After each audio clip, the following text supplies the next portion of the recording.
Hi, my name is Dr. Laura Socias and I practice in Milwaukee, Wisconsin. I came to ITC Seminars to learn a little bit about implant placement.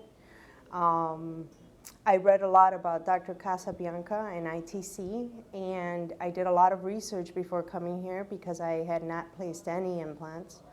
When I came, the people were very serviceable. They were very good to the patients.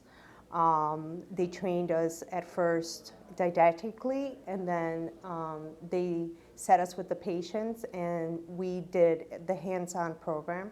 It was amazing. We placed many implants.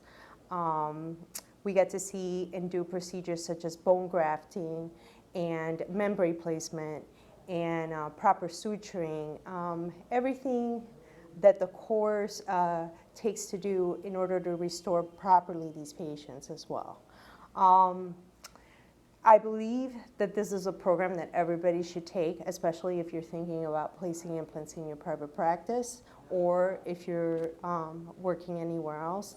I think for me it's been amazing, and I've learned a lot about the program and about implants. Dr. Casabianca, Dr. Mauro, Dr. Del Rose, they guide you and they train you well for you to feel very comfortable to know what you're doing. And when you leave here, you leave like you've accomplished, you've accomplished what you came here to set, which was to feel comfortable in placing implants on your own. I'm very happy about the program, and I am rethinking of taking the program again in the future to learn more things. Thank you.